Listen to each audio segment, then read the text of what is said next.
It is interesting to see how it's changing and what's coming down the pipeline. The charge rate of the chargers, even the standard chargers that you can get at home and for workplace, those are getting faster, which is nice because the vehicles get a little bigger and as the trucks come out and the batteries get bigger, it's nice to be able to charge those a little faster.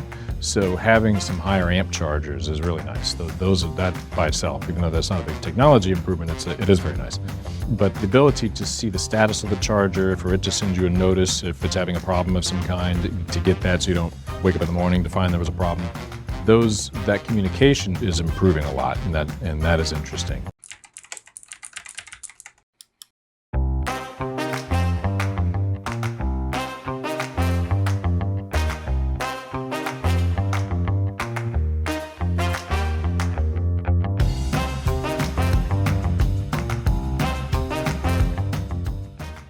Joining us today is Jeff Cantin, the owner and president of Solar Alternatives. Solar Alternatives is a solar and energy management firm that provides clean energy systems and management solutions, including solar and battery storage design, installation and maintenance to commercial, industrial, utility, and residential customers. Jeff, welcome to the podcast. Yeah. Glad to be here. Yeah, welcome, Jeff. Today, we're going to talk to you about the new age-old concern that there's nowhere to charge your EV, and it's one of the biggest frictions that drivers have. Before we get into the topic, you're a proud EV owner. I think you've had a couple in your day. Mm-hmm. Tell us what you like most about EVs. Wow, yeah, I have had a couple. I remember back in the day, it was the little Mitsubishi i, which is a tiny little car, and then the Nissan Leaf, the Tesla, and now the Rivian. And somebody that's coming from my background, that's a little more engineering or technical, and then but also likes cars. There's a lot to love about them. The driving experience is indescribable. You have to be in a car. You have to be in these cars to understand it. And then the technology. There's things you can do in an electric vehicle you just can't do in a gas car. The technology that they can put in them. Yeah, so it's the experience. I think is very much when you're driving it. For me, at least, I get spoiled with them. Because the experience of the acceleration and the smoothness is just not something you find in a gas car. And they're so quiet too. It's so nice. Yeah. Not all that noise. Mm-hmm. I think we described it also earlier as driving a cell phone. It's like there's just all this functionality that you didn't used to have because it's now a digital electric experience. That's exactly how I describe it. When people ask what it's like, it's like, well, it's pretty much a cell phone on wheels. Yeah, exactly. Exactly. Yeah. You, somebody who's owned a lot of different cars, and we've talked before, you've done some long road trips as well too, across the country and even around the region. How do you plan, for those journeys, and how do you find chargers? Talk us through that journey that you go on. A good question. And I don't toot my horn, but in 12 years of driving EVs, I've never ran out of battery. And it does take a little bit of planning. You have to think about, almost like, you're going to have your cell phone for the day. You think about where your charger might need to be able to charge it up. You need to think about the same thing for the car. So if I'm going cross country, which I have a property in Utah, so I'll go from New Orleans to Utah, the apps, there's a few of them that will tell you where the charging points are. Sometimes you have to check a couple of them. You have to check one to give you the route and one to make sure the chargers, what the status of the chargers are. And that has been improving over time, is my experience. And the route, though, is very predictable. It tells you where to go, how long to charge. The apps will even give you a sense of how the weather impact is going to be on your driving, something that I never experienced in a gas car, the ability to do that. So it's pretty interesting to know, to be able to get from here to there, what the impact on my range is going to be. Yeah. So. Yeah, like as someone who also drives a lot too with my car, I love it because you put in the exact type of car you have into the app because it knows the battery size that you have. It'll tell you even how fast to drive because that has impacts on the battery as well too. And what I love, it's like, okay, you're going to get here at this time. You need to charge for this amount of time.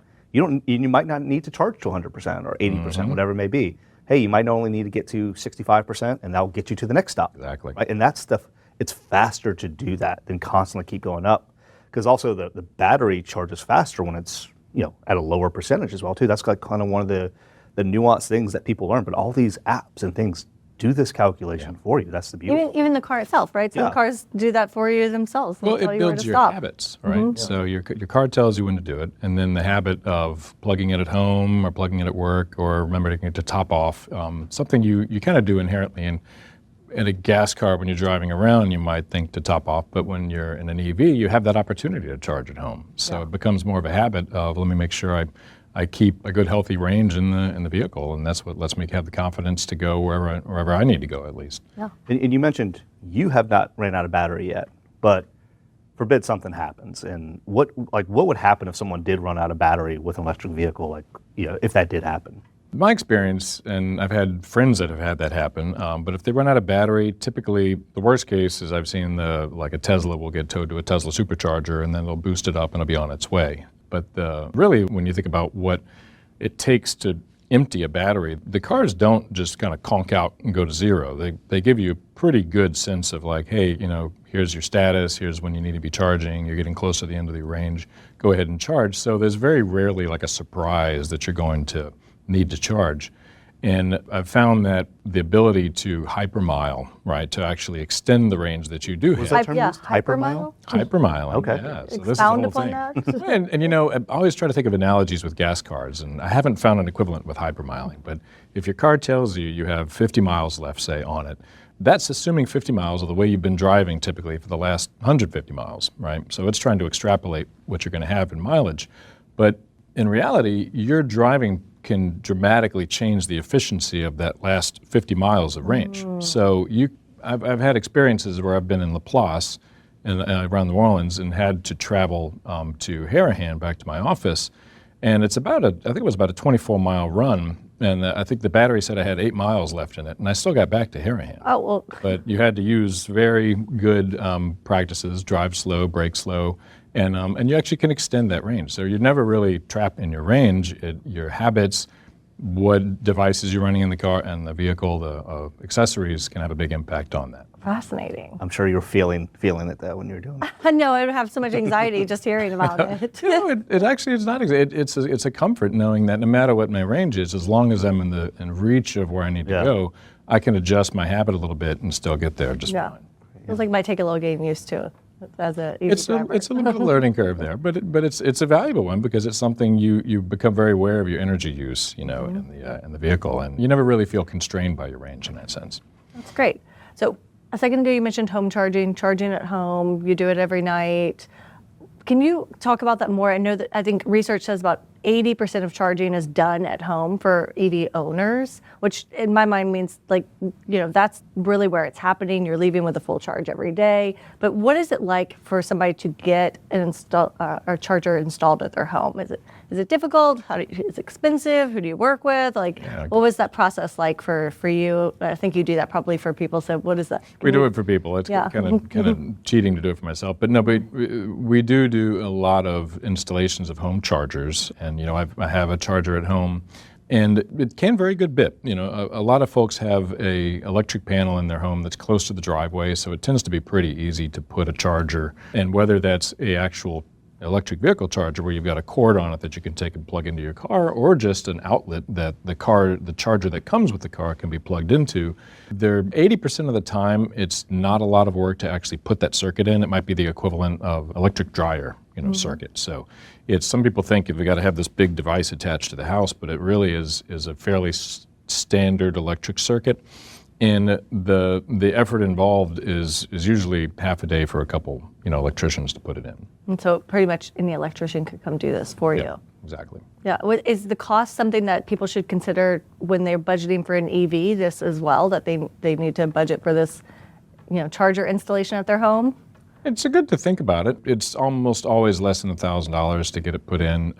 If somebody has a very particular interest in it, they want it on a pedestal out in their driveway or something. A specific branded one or Specific something, brand or a couple, maybe they're looking for certain features or high amps. You can certainly, just like anything, spend as much money as you want on it, but most drivers are going to pick a fairly cost-effective route.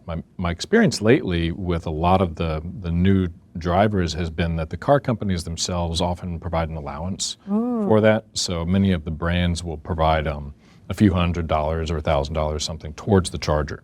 Interesting. And there's other rebates. Yeah, and that's a great segue. In Entergy, we offer rebates as well too. So Yes. for Entergy customers who are installing home chargers, the level 2 style, they can get $250 back from Entergy through our E-Tech program. So it's a great offer to kind of offset some of that cost as well too. Yep. And in your experience, like we talked about the home charging, how long does it take for someone to charge an electric vehicle at their house? my experience, being a pretty regular EV user, you're never really empty on the battery when you come plug in. I mean, every now and then you'll be doing your You're down hypermiling to to a get couple, home. yeah. But, 80% of your charging is going to be maybe you're half full, and you want to get back up to 80%. And so plugging that in, it'll take 3 or 4 hours to get up to the 80. As you mentioned, you don't necessarily charge it to 100%. The battery health in the vehicles also encourages you to keep it kind of around that 10% to 90% range. So to go from 50% to 90% might be, 3 or 4 hours. If I was empty, it might be, 7 or 8 hours. Mm-hmm. It's almost always overnight. You come in, you plug in at the end of the day, you wake up in the morning, you've got a full tank, and off you go. Yeah, I usually use the analogy, like, how long does it take to charge your EV? It takes me 10 seconds. I pull my car in, plug it in, I walk in, and I don't think about it until the morning. Kind of like when you plug your phone in before you go to You bed. don't think about it. It doesn't matter how long it takes overnight. Like it's going to be where I need it to be in the morning, and just have to plug it in and unplug it in the morning. It's as simple as that. So, and having you get comfortable with it over time to make sure it's charging, because you never know. But it's simple. It's easy to do. My kids do it for me, so they like doing it. So. And when you look at on the go, right, like what's it like as far as like the charging infrastructure with accessibility, reliability, and the cost of it, like outside of your house? What can you speak to those terms, accessibility, reliability, and cost? Good questions. And dividing that up into the two classes of chargers, your faster chargers and then your standard chargers that would be at work or at home. The fast chargers, if I'm really on the go, if I'm going to Utah, if I'm going a long distance trip, you're going to pay a few bucks to charge every time you stop. And the apps will give you an idea when you're not in your normal area, like your commute area or near your home, you're going to use the apps to find it, and they'll cost you a few dollars every time you charge up. And it tends to be, my experience is it's rarely over 15 bucks, 10 or 15 bucks to fill up the tank, so to speak, in the car. What I find around home or around work is that you learn where the chargers are, right? Even if I'm not home or if I'm in my area, I know there's a charger, whether it's the ones that the Entergy in the city put in or the public chargers in the New Orleans area, for example, or other chargers that either are pay chargers or free chargers. I learn where those are, and so I'll use those. I'll know where to stop and plug into those, and sometimes they cost a few dollars, sometimes they're free, but it's always cheaper than what I would have paid for gas for the same amount of driving. Yeah. What about reliability of those chargers? Any issues there? I haven't really seen a lot of reliability. There are some old ones, none of the ones that we put in, but we've been putting in chargers from 12 years ago. But there are some, if it's in a retail facility, sometimes they'll have to, it depends on that facility maintaining them. But as far as your home charger, your workplace charger, and a lot of retail places do a pretty good job of taking care of the charge points, because it's a value for them to have people come and use them, right? So reliability for me has been rarely a problem. Even traveling cross country, most of the big charge sites have 4 to 8 or even more chargers at the location. So even if you have 10% of the chargers having a technical problem, there's always some spare chargers there. So you never really run out of opportunity, to charge. That's good. Any issues with, you kind of mentioned they're on the roads, as far as like taking those long road trips, like have you felt like it's been good kind of space in between on the interstates? And obviously there's some things coming for that. How do you felt like accessing them? Like it was easy to get to, like any range anxiety there? Yeah, not too much. There's different areas, obviously. Louisiana's, I wouldn't say we're the first in line to build out our charge network, but it's been improving a lot. And you have a few national networks, such as the Electrify America and ChargePoint, some ChargePoint networks that are actually a pretty good spacing. I want to say they're the most I saw between sites traveling was about 100 miles, 110 That's miles. not bad, yeah. And when you easily have that range. When your average range is 250, 300 miles, the Rivian is 310 miles. That's more than enough extra. You can actually skip a whole site if I needed to actually get from A to B. So, and every time I travel, the route that I usually take to Utah, there's a few more chargers that are being built out. Popping up all over the place, yeah. And with the federal funding coming out, the National Electric Vehicle Infrastructure Program, we're going to see more and more. So it's exciting. Yeah. Well, you make it sound great. So why do you think this is such a concern for people about finding an EV charger? We're so spoiled with a very big fossil fuel distribution system, right? I mean, there's thousands of gas stations out there. So to have to plan around it, you tend to assume if I drive to grandma's house a few hundred miles away, I'm not going to have to think about a gas station. But, you know, we do have to think a little bit about EV charging, even if it's fairly reliable to be able to get from here to there. It takes just a little bit more thought about, you know, let me make sure I know my path, right? I know what route I'm going to take, and I at least always have a backup plan. You know, so even if I assume I'm going to charge on these routes, I'm going to keep a second option in the back of my mind. If I need to go charge somewhere else, I'll have an option to do that. Yeah, so it's really requiring consumers to shift how they think about, you know, fueling up.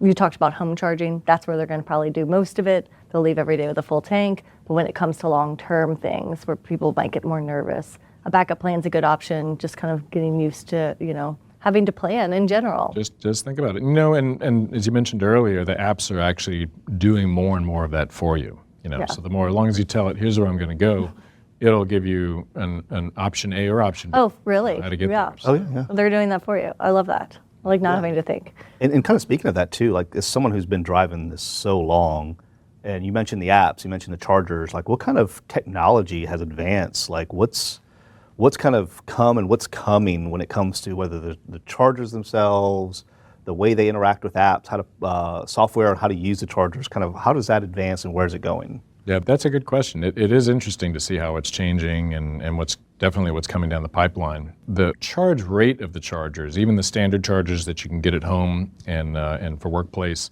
those are getting faster, which is nice because as the vehicles get a little bigger and as the trucks come out and the batteries get bigger, it's nice to be able to charge those a little faster.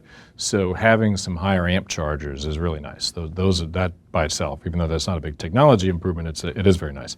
But the ability to see the status of the charger, for it to send you a notice if it's having a problem of some kind, to get that so you don't wake up in the morning to find there was a problem.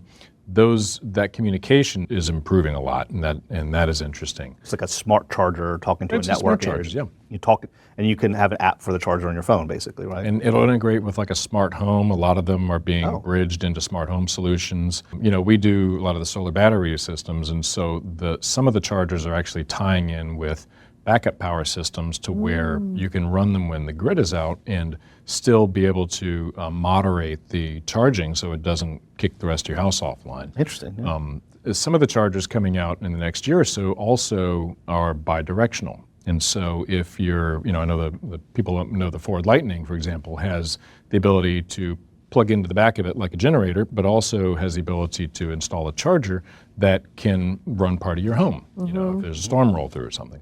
So that's been people have a very big interest in that. But I think, especially in this region, yeah. Yeah, it's been in this region, and so it's a feature that I think as we get over time, I wouldn't say that necessarily will become the dominant feature of EVs because you know people don't want to necessarily bring their EV batteries down a whole lot. But the ability to do that is a comfort. I think it's something that people want to be able to, if they're in a pinch, be able to run their house know off it the grid a exists. little bit, just to know it's there. So we'll see more models coming out with that functionality. That's great. Could be. Yeah, I too, from like a grid readiness perspective right there too. Like one thing as a utility is kind of managing when people are plugging in is very important from a grid perspective, right? We don't want to, everyone plugs in when they get home at 6 p.m., right? That could not be good for the grid, right? So managing that charging of when it's coming on and kind of so we don't overload transformers, overload, you know, generation that's having to meet with the demand. So it's pretty interesting on what's going to be happening there. It's like, for an example, Entergy New Orleans, we have a kind of, let's call it a carrot. If people incentivizes people to start charging later in the day, Yeah, I saw that. it's a great way for us through a rate design to kind of incentivize people to kind of manage their charging habits. Shift their charging a little later. Exactly, yeah. Yeah, I read about that program. I think that's really attractive for people too. I think they get a couple bucks for participating in that. They do, yeah. We work with an implementer, and they get paid out quarterly for simply just changing their habits. Yep. It's a way to prepare the grid for what's coming, and we're piloting an Entergy New Orleans, and we're excited. And we're very happy with what we're seeing with the results there. So if I'm an EV user and charging up at home, and as long as I wake up in the morning and I've got my charge, it doesn't really matter what window of time at night it did the charge. Right. exactly, Yeah. yes. You'll have enough when you wake up in the morning. There's going to be plenty of time, like you mentioned, the higher power capacity chargers that are coming. You're going to have enough time to charge your car. So when you go to work in the morning, bring the kids to school, it's ready to go. Yeah, you're sleeping anyway. Yeah, exactly. So Jeff, as someone who's done a lot of charging installations, both at people's houses, commercial businesses, how is that decided where chargers go for public use? For public use, and I guess your classes of it would be the ones that are intended for universal public charging, meaning anybody can plug into it and use it, or ones that are on like a retail establishment, something that is on a private business. In the case of the private business or apartment complex or something, those, the business owners have an idea what they want to do, so they're going to have a big impact on that. Public chargers, the networks, a lot of the networks are going to have their own methodology for how they decide to invest in something and who's going to use it and how much they're going to use it. We have found, I've seen a couple different models. I've seen where there's a deliberate distribution across the geographic area just to make sure they are accessible within so many miles. And then I've seen the model that Louisiana Clean Fuels used with some of the pre-NEVI work, where it was used, I think the program was Social Pinpoint, where they let it up to the public. It's like, where should we put these? Where do you need charging? Where do you think is a good place to put the charging? And that turned into a set of recommendations about where chargers should go. So it's almost like a crowdfunding, crowd-sourced way of picking locations. And I think like if a business sees that, they could be like, oh, okay, people want something here. And from whether it's a retail business or it's a restaurant, putting a charger there is a great way as a business owner to attract business. Oh, absolutely. Because like you mentioned, there's going to be apps showing where the chargers are at. So drivers know to go to those locations. They're going to go spend money there. They're going to go spend their time there. So it's like an added value service to get people to come to a business as well too. ChargePoint, one of the big manufacturers, had actually put out some really interesting information a few years ago on dwell time and EV charging. It would be kind of obvious if you're charging, you're going to hang out there and wait for your car to charge. But it actually directly improved the dwell time within the businesses themselves. And for a retail business, the longer you're in that store, the more you're going to spend. It's a direct relationship. So if I'm a business and I want to attract more customers or have them hang out longer, I'm going to put something there that might cost me a dollar per customer or something for them to charge for a couple hours. And in the meantime, I've had them maybe spend another $100 there, right? So it's very much a good ROI from a business owner sense. And it's getting more chargers accessible for everyone to use them, where people want them and where they go to. Yep. So. And Entergy has some good programs right now for that. The rebate program, I'm most familiar with the New Orleans one, but I think there's some really attractive incentives for that businesses have been asking us about. Correct, yeah, the same residential rebates we talked about for people installing their homes. We have something very similar for commercial customers as well too, within Energy New Orleans and other energy operating companies as well too. Jeff, you mentioned NEVI, and I didn't stop you in time. Can you explain what NEVI is for people? I'll make a pass at it. Scott's got as deep as I am on that. National Electric Vehicle Initiative? Infrastructure program. Infrastructure. The National Electric Vehicle Infrastructure Program. And so it's a federal program to help essentially seed the fast charging networks in the states. And so even though there are a couple of existing networks, Tesla's got its network, Electrify America and some others, we still need more. And I think until people have a sense that there's chargers almost as many as there are gas stations, there's always a sense of where do I charge. Even if they actually can charge almost anywhere they need to, where they're going, we still need more chargers, And if the federal government's program is to help us kind of solve that chicken and egg problem of people are going to hesitate on a car until they see chargers, the businesses will hesitate on chargers until they see cars. So the NEVI program is a federal effort to, I believe it's a 5-year period, install quite a few fast chargers along interstate corridors and then within the broader community to basically build out a national fast charge network. Yeah, I don't know how much you know about it, but do you know how they're choosing those locations? We talked about that earlier. Mostly it's like a site host deciding they want a charger and all of a sudden there's one that exists, or the network, or like Tesla or Electrify America deciding they're going to put them in specific spots. But this is government money. Yep. How is this decided? Well, and fortunately there is the National Alternative Fuel Corridor Program, which lets the states work to designate specific, usually interstates, that are going to be corridors where if I'm driving through this part of this state, I know I've got chargers along the way there. Oh. And so Louisiana established those I believe we have 1 or 2 of them for electric vehicles right now. Correct. And then the goal of the first couple of years of the NEVI program is to actually build out the alternate fuel corridors along most of the interstates, the primary interstates in the state. And so for Louisiana, Mississippi, at least that's the goal.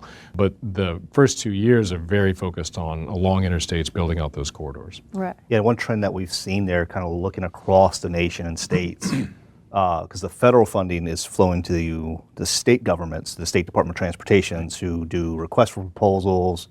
They'll say, like Jeff said, there's this interstate, but we know we need something between this exit and this exit, right? So, hey, who wants to put something in? So they do requests for proposals, and people make applications and saying, hey, this site, I want to do it at this site because X, Y, Z, and this is going to be my cost. This is what kind of charger I'm going to use. There's certain guidelines and the type of charger, the power of the charger, and the idea is the state will choose who's the best site to meet the end state, of building out a national charging network is what they want. So a concerted federal and state effort to make sure that we've got chargers every so many miles along most of our kind of interstate highways and corridors. That's huge. Good competition with businesses to make sure we get what's best there. And there's one interesting aspect of the program is I think in the first couple of years you will see a lot of them at C-stores, convenience stores, and gas stations, but that it's not restricted to that. If you think about an electric vehicle charger, especially if you're a business owner, you're essentially a gas station for electric vehicle drivers. A lot of fast food places will put one in the parking lot or a set of them. I think Starbucks is putting some in. A grocery store can put them in. Any business with enough parking space that wants to set a couple spots aside, it's really just a matter of working with the utility to have an electrical connection there, and they can put in charge stations. So that has opened up a lot of doors for how the rest of the NEVI network can be built out. Thinking more locally, you were involved, we talked about the Entergy New Orleans chargers that were installed throughout the city. How were those sites chosen? It's not a highway and corridor thing here. It's in the city. Do you know how that was mapped out? I can tell you what I understand about how they were chosen. I think it was a lot of back and forth. There were, New Orleans is divided into several political districts, and so I think one of the goals is just make sure everybody gets a few chargers. They did want to. I'm very aware between the city and other decision makers. They wanted to make sure that they were available where they knew there were a lot of vehicles, but also where disadvantaged communities might also want to be able to charge one day. So it's pretty well distributed across the city in a lot of public spaces like next to parks or libraries, and in areas where they're fairly well traveled, so fairly safe areas, and dispersed in a way that can be accessible by most of the population. And you've used those chargers too. What's your thoughts from the driver's perspective on using those chargers? Oh, well, while they're still free, I love it. Can't beat that. Can't beat that. They are really nice. I have a friend that lives near the zoo, and I often go just pull up and plug into that one. The experience is really easy. There's an app on your phone for the ChargePoint charger, which is the model that was used. You tap it on there, it authorizes it, you plug in. You'll even get notifications from the app or from your car when it's starting to finish charging. And you can kind of go and unplug it and make room for the next person. Unplug it, make room for the next person. Good driver etiquette there. Good driver etiquette. So from that, how long does it take when you pull up, activate on the app, plug in? How long does that whole process take? 20 seconds. 20 seconds? Yeah. Nice. If you're kind of ready for it, 10 bags of groceries, it's a little different. But if you're just plug in and go, you're going to pull up, you're going to hop out the car, open your charge port, tap your app to the device. 3 seconds later, it clicks, you plug it in. You hear that click. I like that. Hearing that click. Back to the home charging side of things, since again, a lot of people are charging at home. Can anyone install a home charger? You talked about how the process works. And is there any kind of special things that people need to factor in when kind of evaluating installing a home charger? There are some considerations. At least in areas like New Orleans and in other parts of the region, the electric service to the home is important. So your car chargers are, as they're getting more powerful, they're using more power from the home. And so a lot of home services are big enough, but older homes or maybe all electric homes that people have been adding to need to be aware. They need to make sure they have the electric capacity in the home to add that charger. It's not just electric cars. Think cars are electrifying. There's other things in the home that are electrifying as well too. Ovens, ovens, hot water heaters. There's a lot of things that can be electrified in the house. So just as you say, fitting that into the bigger let me make sure I've got the right infrastructure and expanding that. One of the interesting aspects of it, because every now and then as we're installing a charger, we'll do a service upgrade or something to go with it, because maybe they're looking at EV charging, but they also want to do an electric heat pump. They want to do some, efficiency measures. But some of the chargers can actually use a meter on the main service to the home to make sure they never pull too much energy from the panels. So even though you might have maybe it's a little bit smaller service and you don't want to have to spring for the upgrade yet, some of the chargers have the ability to moderate their charge so it doesn't overload the home service. Nice. Technology. Yep. Switching gears, Jeff, you've got EVs in your fleet. I understand people that work at solar alternatives drive EVs. How has their experience with EVs kind of influenced how you think about fleet management and your opinion of using EVs in that space? We've still been piloting it. The sales team and the marketing folks are the ones that have been using them. That Mitsubishi i was very popular for events, and it's the same really as a personal. You just have to make sure you're planning around. I know we've looked at F-150s. We actually have a open reservation for the Ford F-150s. And for us, it's really making sure we have good planning internally for what routes that the vehicle is going to run. And I think as the first couple of years of NEVI builds out, we'll be able to get a better sense of like what routes are going to be very reliable. But it really just depends on defining the fleet operation. What are they going to do? Where are they going to go? How many hours do they have to drive at one time? So just like if you're driving cross country, it's a little bit of planning goes into that. Yeah, probably. I guess even scaled up because it's a fleet. And Yeah. Interesting. And you're talking about infrastructure build out that allows you to take more routes. What kind of timeline are you all looking at or thinking about? Do you think that it'll be ready for you? Honestly, I believe after the first year of NEVI projects goes in, so probably towards like middle of next year, that'll be a time we take another serious look at building out a few more of our actual service fleet vehicles. Because the way we're set up, we do service and installation work, and the service fleet is more compact, so we can start there. But we pay so much in maintenance on vehicles, to be able to use the EV and maintenance and fuel, to be able to go to the EVs where our fuel costs would be a lot less, and the maintenance would be, except for changing out tires, hardly anything, except when the guys bump into things. But That's a different problem. Can't blame the EV for that. But the benefits are very strong, so we want to participate in that, and we want to be able to use the tax credits while they're there. So it's a big driver for us.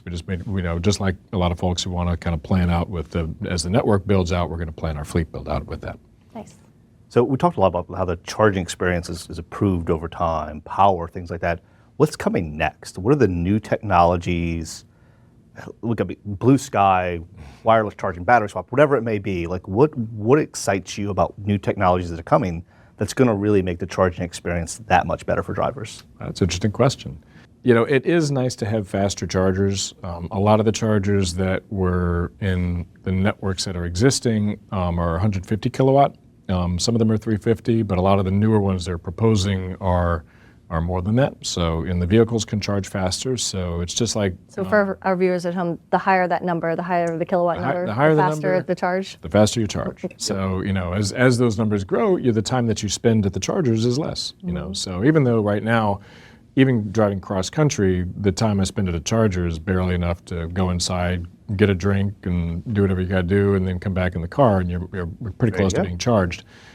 It's still nice to be a little bit quicker. So that's improving over time, and that's pretty exciting. And even just the little things like reliability, you see that improving over time to where you could tell the whole industry is trying to show we can emulate the gas station experience of driving up 10 minutes, you're in and out. And I think that's where we're heading. Are we headed in a direction where like charging on the road might not even be something we have to worry about? Like, could batteries get so big that we don't need to charge on a road trip because we can wait till we get to our destination?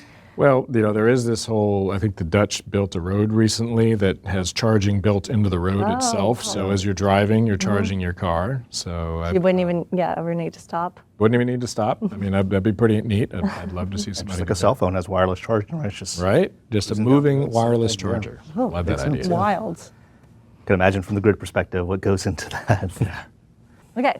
We are ready for our rapid fire myth busting session of the day. What we're going to do is Scott and I will go back and forth saying a statement that we've read about online, something that kind of people believe about EVs. We want you to let us know if it's true or false and kind of give us a little bit of background about that. We're going to try and do it under 2 minutes. So are you ready? Let's do it. Okay. All right. Go. The first one, EVs can't charge in the rain. Well, maybe it's unfair for me. I've been at it so long. I've definitely charged in the rain hundreds of times. But, the EV chargers have a built-in safety feature that, besides the fact that they're sealed up and they're rated for outdoor, they have a safety feature that would never let you get shocked or anything. So not true. Perfect. There's nowhere to charge my EV. Boy, that's a stretch. Can't say true on that. There's a lot of places. One of the funniest places I can imagine to charge is at an RV park. You can actually plug in, and you'll always find a place to charge. Oh. Yep. When my battery dies, I'm stuck. You're never really stuck. I mean, beside whether somebody brings you, tows a car to a charge station, or you actually have, I've seen in California, portable chargers that will come out and charge your car for you so you can get back on the road. You're never abandoned. I want to ask more, but I'll go to the next one. I need to charge my EV overnight to be able to go 150 miles. I'd say you can imagine that happening, but your car can charge up at a fast charger in about 10 minutes to also get 150 miles. So, not quite true. I need to have a garage in order to charge my EV at home. Are these all going to be not true? Not true. So, A theme going on. you could do it in your carport. We've actually, in New Orleans, they allow curbside charging at residences. So you can actually, even if you don't have a driveway or carport or anything, you can put a charger on the curb. It takes a little bit longer to do that, but you can always find a place to put a charger. Great. Under 2 minutes, just barely. Good job. Good, okay. We made it. Okay, so we're wrapping up. We've covered a lot today between the two of you. Y'all are a wealth of knowledge, to be honest with you. So to anyone listening, final words, kind of if they're still skeptical about charging an EV and getting an EV because they can't find charging stations, what would you say to them? My experience with EVs, I always think about a gentleman that was the top EV salesperson in California for years, and his whole theme was butts in seats. You got to try it. You got to get into one. Take all your skepticism with you, and that's perfectly fine. But give it a try. And I think the experience of driving them, the fun of the vehicles, really helps wash away a lot of the concerns and makes it clear to people why we're transitioning here. Yeah. Any suggestions on how somebody could get their butt in a seat with an EV to try it out without buying one? The dealers are pretty good about it. There's a few good models out there, and usually the dealers have one or two on the lots. A lot of the online communities, the drivers are very happy, even if it's one of the vehicles like the Teslas or Rivians that don't have dealers per se. The drivers are very usually happy to share a ride with somebody. And Like showing off those cars. Yep. And so, kind of last question here, like what excites you the most about what's coming next in this field? Well, because we deal with so many of the aspects of the technology, the EVs, the charging, the generation, the storage, and all, and even the efficiency and the load management, they're all starting to sort of talk to each other. So the way those technologies work, and the EVs are fun because they're pretty big batteries in these things, and so the way that battery can work with these other technologies and even interact with the grid, there's some really amazing things happening that as those technologies each mature and work together, you're able to do a lot more have interesting results from them. Absolutely. Great. Well, Jeff, thanks for joining us today. This has been an absolute pleasure as always, talking with, someone who's been in this field for a lot and really has put a lot of chargers in the ground. That's what we need more of, and we're excited to have you join us today. Been a pleasure. Thank you all. Yeah, thanks, Jeff. Your EV Power Source was powered by Entergy. We hope today's episode has charged your interest in the exciting world of electric vehicles. For more EV insights and resources, visit emobility.entergy.com. On behalf of the team here at Entergy, thanks for listening.